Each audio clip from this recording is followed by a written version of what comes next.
All right, so are you ready to dive deep into some seriously cool adjectives that can, like, instantly make your English sound way more awesome? Oh, yeah, definitely. I think Yeah. we all have those moments where we're trying to get an idea across, but can't find the right word, you know? Exactly. And that's what we're going to fix today.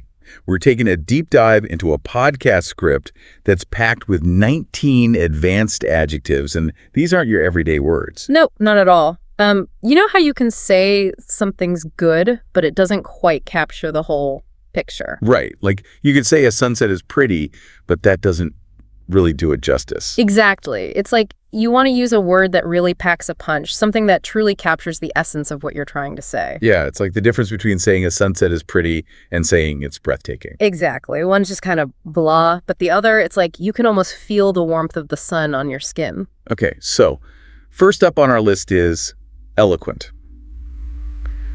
What exactly do we mean by that?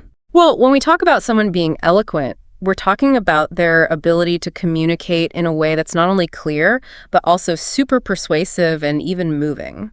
So are you talking about like someone who can give a speech that moves people to tears? Or write a letter that changes someone's mind? Exactly. Think of like Martin Luther King Jr.'s I Have a Dream speech. That's like the ultimate example of eloquence in action. Oh yeah, I get it. It's not just what he said, but how he said it, the passion, the conviction. Right. Eloquence is all about combining clear thinking with a certain artistry of expression. It's like, It's not just about saying the right words. It's about saying them in a way that captivates people and makes them really listen. Makes them feel something. Yeah, exactly. And, that's a skill that can be really valuable in all sorts of situations, from giving presentations at work to writing a really important email. If you can sprinkle in some eloquence, people are going to pay attention. Okay, I'm sold. Eloquence is definitely a word I'm going to try to use more often.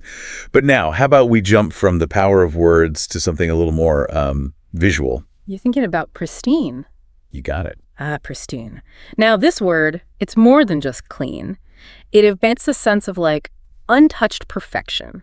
Think about like those white sandy beaches you see in travel magazines. Yeah. Those picture-perfect beaches that look like they've never been touched by human feet. Exactly. Those are pristine beaches, not just clean pristine. Or like, imagine a vintage car perfectly restored to its original condition, not a scratch on it. Okay, yeah, I'm getting it. Pristine is like the best of the best, the ultimate level of perfection. No flaws, no imperfections, just pure, unadulterated. Beauty. Exactly. And you know what? Sometimes life can feel pretty far from pristine, right? Oh, tell me about it. I mean, let's be real. Not every day is a trip to a pristine beach or a ride in a pristine vintage car. Sometimes life is more like mountains of paperwork. Exactly. And that brings us to our next word, which perfectly captures that feeling. Tedious. Tedious. Now, it might be tempting to just say it means boring, but it's actually like way more than that. Okay, so what's the difference? Well, tedious is about that feeling of being stuck in a rut, you know, doing the same tasks over and over and over again. It's like mind-numbing monotony. Okay, I totally get it. Like you're talking about filing taxes or waiting in line at the DMV, or maybe even like attending a really long meeting that could have been an email. Exactly. Tedious describes those tasks that drain your energy and make you feel like time is just crawling by. Ugh, don't remind me.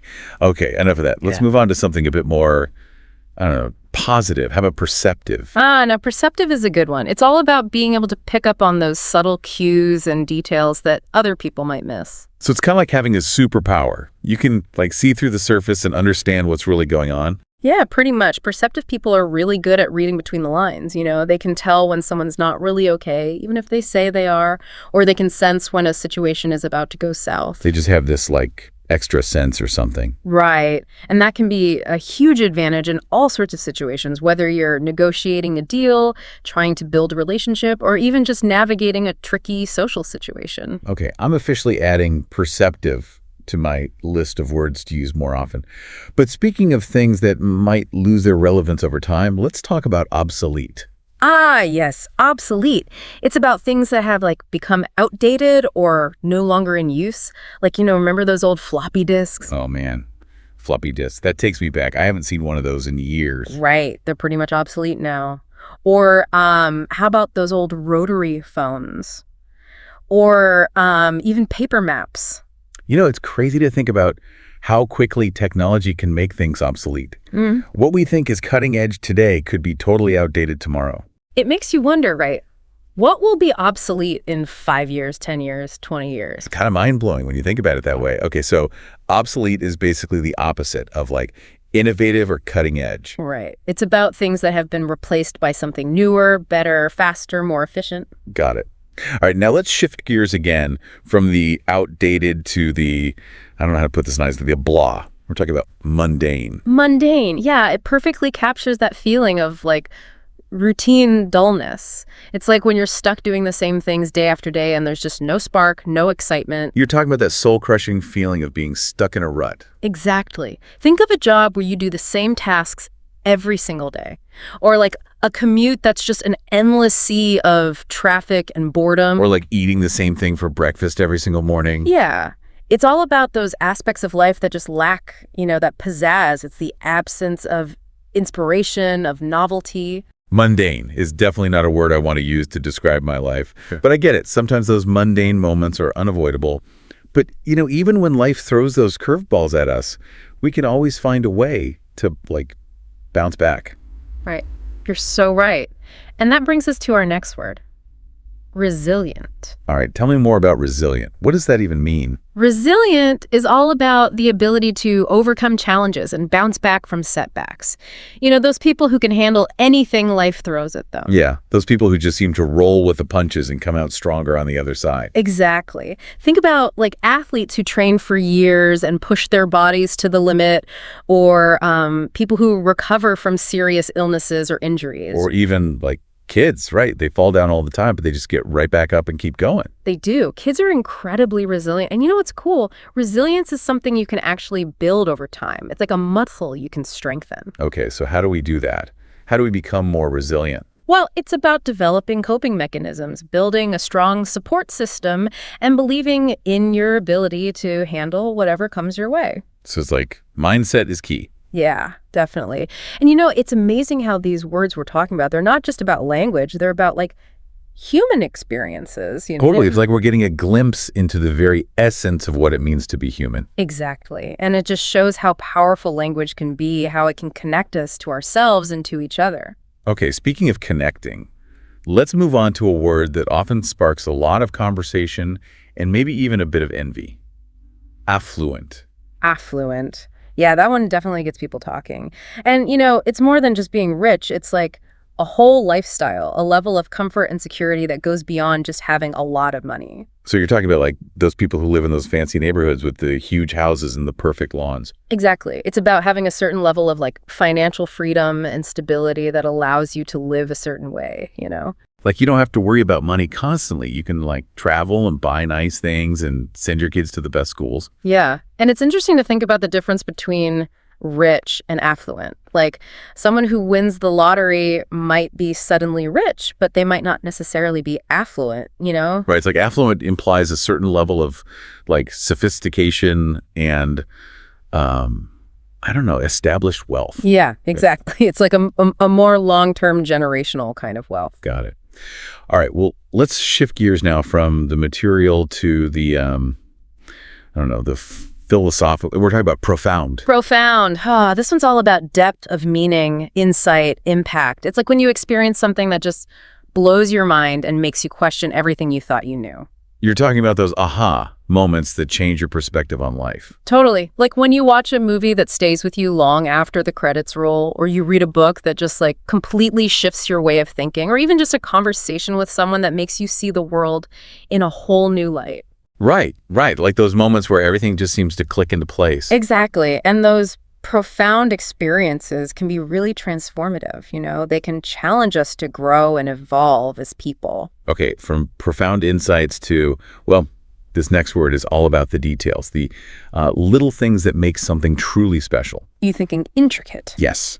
Intricate. Intricate is cool because it highlights the complexity of something, like all those tiny interconnected details that make up a whole. Think about like an incredibly detailed piece of art or a complex scientific theory or even a really well-crafted story. It's like all those little pieces fit together perfectly to create something truly amazing. Right. And it's about appreciating the beauty in that complexity, like taking the time to really see and understand all those little details. Okay, from intricate to, well, this next word might make you want to break a sweat just thinking about it. Hey, it's about arduous. You got it, arduous. It's like difficult on steroids. Ah, I like that. Yeah, arduous is a step beyond difficult. It's like a task that requires a lot of time, energy, and sheer willpower. You're talking about climbing Mount Everest or running a marathon or maybe even just getting through a really tough work week. Exactly. It's about those things that push you to your limits and make you want to give up, but you keep going anyway. So it's like embracing the struggle, knowing that the reward will be even greater because of it. Right. It's about recognizing that the most worthwhile things in life often require us to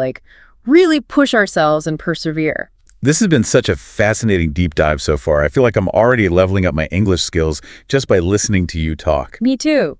And we're just getting started. We've got so many more incredible words to explore. All right, stay tuned, folks, because in our next segment, we're going to take a trip down memory lane with our next word, nostalgic. Get ready to feel all the feels. You know, nostalgic is such an interesting word, right? It's like, it's not just about remembering the past. It's about that bittersweet feeling of longing for it. Like you wish you could go back and experience it again. Oh, yeah, totally.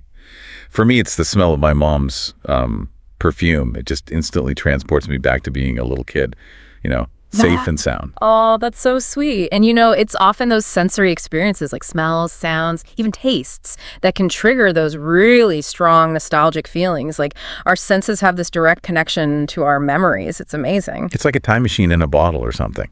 Like this script mentioned 90s music, evoking nostalgia for childhood. And oh my gosh, that is so me. Oh yeah, I get that. Certain songs can just take you right back to a specific time and place. It's crazy. Like I can hear a song and suddenly I'm back in high school, reliving all those awkward moments and first loves.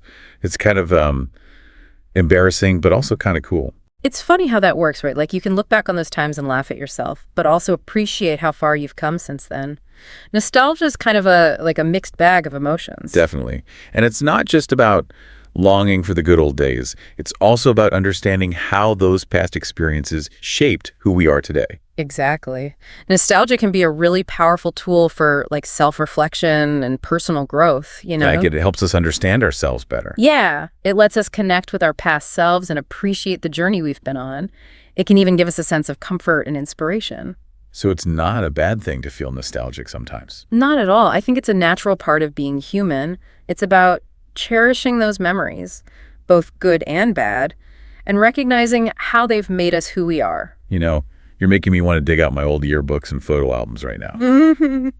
But for now, let's switch gears a bit. Let's talk about a word that's all about precision and paying attention to every little detail. Meticulous. Meticulous. Oh, I love this word. It describes those people who are super careful and precise in everything they do. They don't miss a thing. You're talking about those people who color code their notes and organize their closets by shade of color, right? Well, it can manifest in those ways, sure. But think about it in a professional context. Think about surgeons or scientists or engineers. Those jobs require an incredible level of meticulousness. Oh, yeah. One tiny mistake could have huge consequences. Exactly. It's not just about being neat and tidy. It's about having a deep commitment to accuracy and excellence. Okay, that makes sense. So meticulousness is about striving for perfection in everything you do. In a way, yes. It's about having high standards and paying attention to every detail, no matter how small. Got it. But, let's be real. Life isn't always about black and white decisions and perfectly executed plans. Sometimes we're faced with choices that leave us feeling kind of torn. Oh, yeah, for sure. Like those situations where you're just not sure what to do or you have mixed feelings about something. Exactly. And I think our next word captures that feeling perfectly. Ambivalent. Ambivalent, yes. Yeah. It's that feeling of being pulled in different directions. You see the pros and cons of both sides, but you're just not sure which way to go. It's like standing at a crossroads, trying to decide which path to take. Exactly. The script mentions moving abroad. How some people feel ambivalent about that. On one hand, it's exciting, a new adventure. But then on the other hand, it means leaving behind everything you know and love. Right. It's tough. You're excited, but also kind of scared, happy, but also sad. And that's totally normal. Ambivalence is about acknowledging those mixed feelings and accepting that it's okay to not have all the answers right away. So it's not about trying to force ourselves to feel one way or the other. It's about embracing the complexity of our emotions and, allowing ourselves to feel both things at the same time. Exactly. It's about being honest with ourselves about how we really feel and not judging ourselves for it. That's a really good point. I think we often feel pressured to have it all figured out. But sometimes it's okay to just sit with those mixed feelings and, let things unfold naturally. I agree. And sometimes those ambivalent moments can actually lead to some really valuable insights about ourselves. They force us to really examine what we want and what's important to us. Yeah, so don't be afraid to embrace ambivalence when it comes up. It's a natural part of life. Okay, let's shift gears now from the complexity of emotions to a word that's all about pure, awe and wonder. Are you talking about exquisite? Yes. Exquisite. That's the one. Exquisite is all about exceptional beauty, craftsmanship, quality. It's like those things that take your breath away and make you appreciate the artistry and skill that went into creating them. Like a stunning piece of jewelry or a perfectly tailored suit or even a really delicious meal that's been beautifully presented. Exactly. It's about those things that are just on another level. They're so beautiful and well made that they almost seem unreal. Like they belong in a museum or something. Okay, so exquisite is beautiful, but with an extra layer of sophistication and refinement. Yeah, I think that's a good way to put it. It's about recognizing and appreciating those things that are truly special and unique. Got it. Yeah. But, let's be honest, not everything in life is exquisite. Sometimes we indulge in things that are a bit more, how can I say this nicely? Superficial. You talking about frivolous? Frivolous, yes. That's the word. Frivolous is all about those things that are fun and enjoyable, but ultimately don't really have a lot of substance or value. Okay, so we're talking about those impulse purchases, those late-night online shopping sprees where you end up with a bunch of stuff you don't really need. Yeah, like that new pair of shoes that you just had to have, even though you already have 10 other pairs just like it. Or those hours spent scrolling through social media, watching funny cat videos, when you should be working on that important project. Oh man, that's so me. I'm totally guilty of spending way too much time on frivolous things. We all are. And it's not that those things are bad. It's just about being mindful of how much time and energy we invest in them, Are they adding value to our lives or are they just distractions? Right. It's all about balance, enjoying the little things, but also staying focused on what really matters. Exactly. It's about making conscious choices about how we spend our time and money and energy. Sometimes it feels like life itself can be a bit frivolous with all its unexpected twists and turns and, just general craziness. Speaking of unpredictable, that brings us to our next word, erratic. Ah, yes. Erratic. It describes those things that are all over the place, unpredictable, inconsistent. Like you never know what's going to happen next. Right. It's like the weather can be erratic, right? One minute it's sunny, the next minute it's pouring rain. Or have you ever been stuck behind an erratic driver on the road? Oh my gosh, yes. Those people who are constantly speeding up and slowing down and changing lanes for no reason. Talk about a recipe for road rage. Right. But, erratic can also describe someone's behavior or the stock market or even a plot twist in a movie that comes out of nowhere. It's basically anything that lacks a clear pattern or predictability. It's a good reminder that, life doesn't always go according to plan. Sometimes things happen in a way that just leaves us scratching our heads. Definitely. And sometimes those erratic moments can actually be the most interesting and memorable ones that keep us on our toes, Okay, for our last word in this segment, let's talk about a quality that's super important for fairness and justice, impartial. Impartial. Ah, yes. This one's all about being objective and unbiased, making decisions based on facts and evidence rather than personal feelings or prejudices. It's like that saying, justice is blind, right? It's about weighing all the evidence fairly and making a decision that's right, regardless of your own personal opinions. Exactly. And the script mentioned how important impartiality is in fields like law, journalism, and conflict resolution. In those situations, it's crucial to be able to remain neutral and consider all sides of an issue. It's easy to talk about being impartial, but it's got to be really hard to actually do it, especially when you're dealing with situations that are emotionally charged. Oh, for sure. It takes a lot of self-awareness and discipline to step back from your own biases and truly listen to and consider different perspectives. Okay, wow. This has been such a crazy ride through all these amazing adjectives. I feel like we've covered everything from the nostalgia of our past to the meticulousness of our work to the ambivalence of our decisions. And we still got one more word to go. A word that speaks to those challenges that, sometimes make us want to just hide under the covers. All right, folks, stay tuned, because in our final segment, we're going to face our fears and dive into the meaning of daunting. Don't miss it. Okay, so we're back and ready to tackle our final word, and it's a big one, daunting.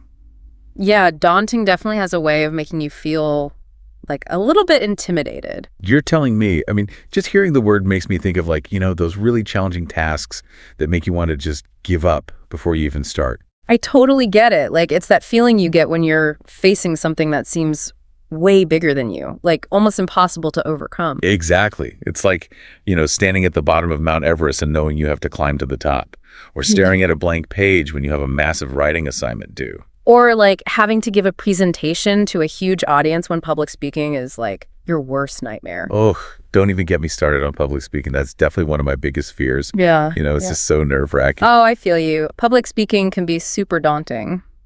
But what's interesting? It's actually a really common fear. Really? So I'm not alone in feeling like I'm going to pass out every time I have to give a presentation. Nope, not at all. A lot of people feel that way. And it's okay to feel intimidated by challenges. It's a natural human response. So you're saying it's okay to feel scared. Like, we shouldn't beat ourselves up for feeling a little overwhelmed by those daunting tasks. Exactly. In fact, acknowledging those feelings is actually a really important step in overcoming them.